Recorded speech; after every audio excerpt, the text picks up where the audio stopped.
Alright, decided to do a little bit longer video this time because, well, there's actually quite a bit going on. First of all, happy Rivalry Week to everybody who celebrates. Basically, all the games I got on right now on TV are Rivalry games. It's halftime right now for Clemson, South Carolina. Clemson right now up on South Carolina 17-14. Louisville putting BTA on Kentucky 20-0 at halftime. How in the world did Louisville not get that kickoff? I thought didn't they have the timeout? I guess not. So 20-0 heading into halftime. Louisville over Kentucky. Miami, even though Miami Pitt, I don't even know if those fans even consider it a rivalry. I mean, maybe it's a rivalry, maybe it's not. Miami's up 17-7 on Pitt. And then Ohio State right now up 10-9 on Michigan. And I know in the Michigan game,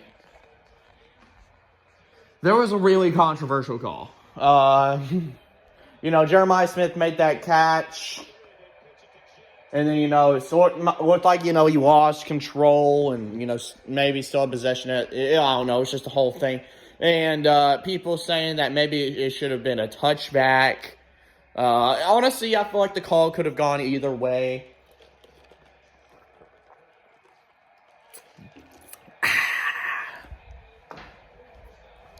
But yeah, I feel like the call could have gone either way in this game.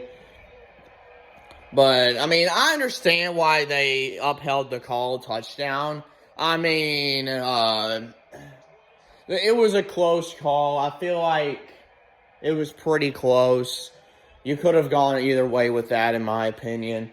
I can see why it was upheld. It was pretty close. So I don't blame them for letting the call stand. And then, of course, Louisville up 20-0 on Kentucky. Sorry, Kentucky. Louisville runs the state now. They beat you in basketball, and now they are absolutely whipping you in football. They run the state. They run the state of Kentucky. Sorry about that. But yeah, they run the state. Sorry.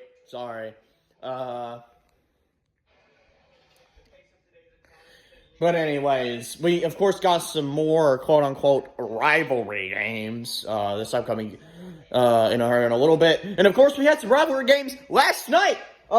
Texas A&M,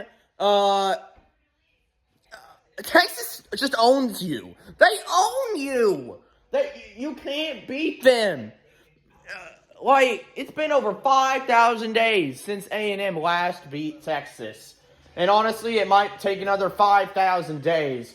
They absolutely own you. The series lead now is 78-33.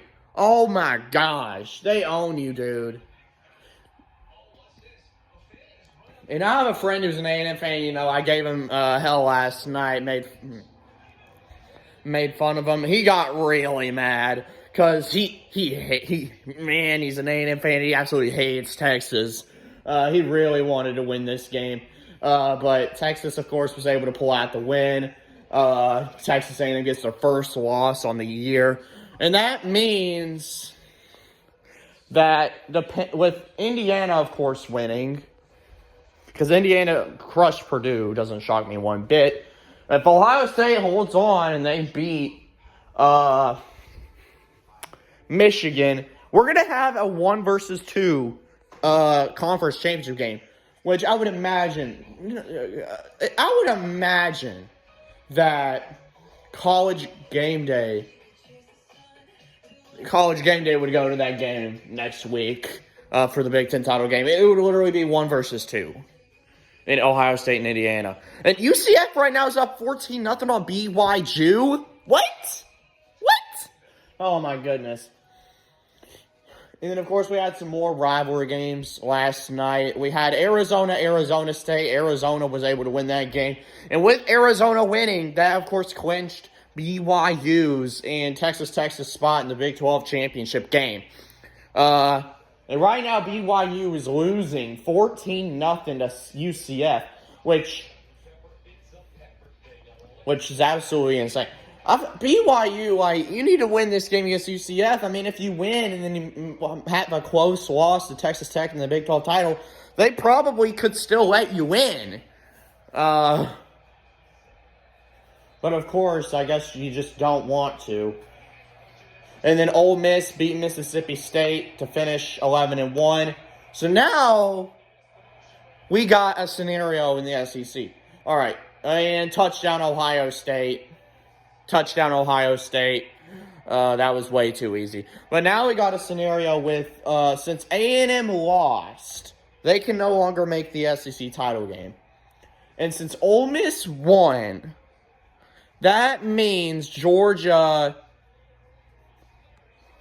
is now officially in the SEC title game. And now it's up to the Iron Bowl to determine who they play. If Alabama wins, it's going to be Georgia versus Alabama in the SEC title game again. But if Auburn is able to pull off the upset, it'll be Georgia versus Ole Miss in the SEC title game. But we will see. We will see. And then, of course, Indiana, with their win, they clinched a spot in the Big Ten title game where they will take on either Ohio State, Michigan, or Oregon. Which right now, Michigan, or Ohio State is winning. If Ohio State wins, they're in. And if they don't, I don't think they're going to make it. And then for Oregon to win, for Oregon to get in, they would need to win today against Washington, and they would need Ohio State to come out and lose this game. If that happens, I would think Oregon gets into the Big Ten title game. And then for Michigan to get in, I think they would need to win this game, and they would need Oregon to lose. If that happens, I think Michigan would get in.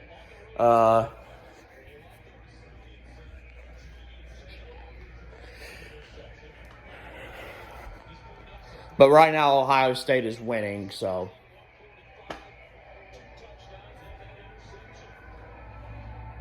And then the ACC title. Honestly, I don't even know. Nobody's clinched a spot in that title game, I think. They all suck. The ACC, man, the ACC is just terrible. Honestly, the entire ACC doesn't even friggin' deserve to make the playoffs.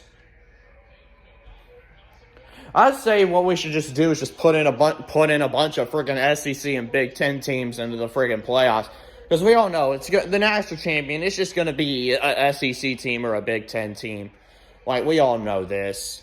We all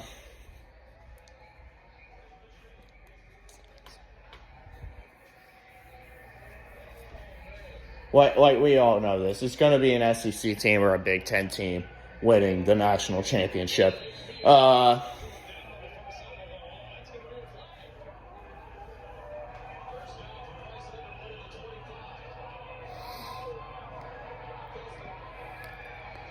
But yeah, what can I say, man? What can I freaking say?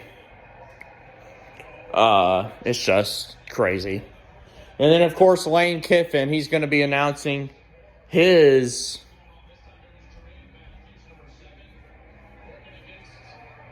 report on whether if he's going to stay at Ole Miss or go to LSU. Because Florida, of course, is out of it. Florida's out of it, and I don't know why. This has been like the biggest talk in college football for the past few weeks for some freaking reason. Lane Kiffin, he's not going to Florida. Florida cut off ties with him, and it makes you wonder. Florida fans were saying it's Kiffin or bust, and of course they're not getting Kiffin now, and it makes me wonder who Florida's going to get. Like, who is Florida going to get? Are they going to try to get Jedd Fisch from Washington? Because Jedd Fisch, he has ties to Florida. So maybe you go try to get Jedd Fisch from Washington. Or maybe you go and try to get, I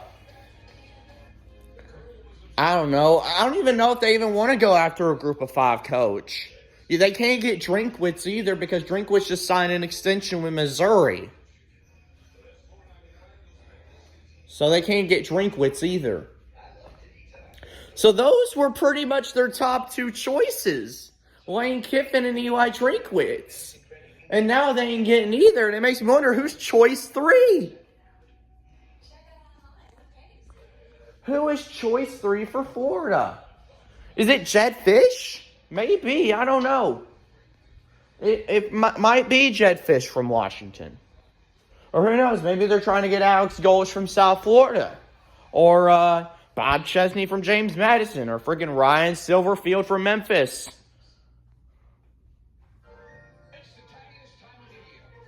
I mean, like, I don't know. Or maybe trying to get John Summerall from Tulane. I don't know.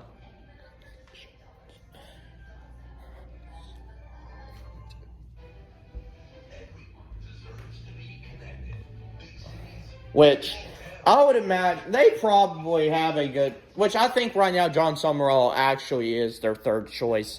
John Summerall, they was actually contacting him. So, John Summerall, he's also been in contact with Auburn, and it makes me think he's going to go to either Florida or Auburn. John Summerall is.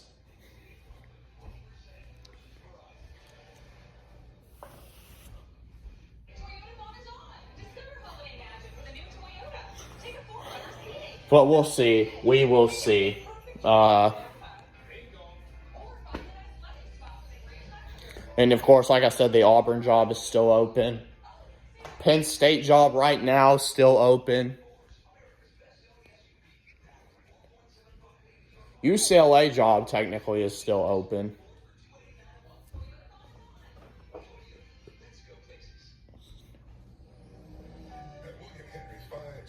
But like I said, we'll see. We will see how it all turns out.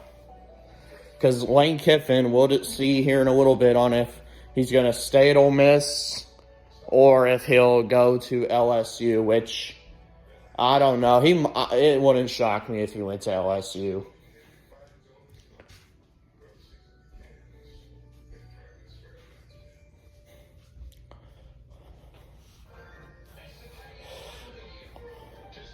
Oh, well, all right. I know I'm keeping this video kind of long. I think halftime's about to end for some of these games. Tennessee, of course, later today plays Vanderbilt. All I got to say is anchor up. We're beating Vanderbilt. We run this state. We always have. We always will. What else? Of course, we got the Iron Bowl later, too. So, War Eagle there. Make my day a lot better if Auburn was able to win. But we'll see. We will see. All right, I'm ending this video now. See you guys later.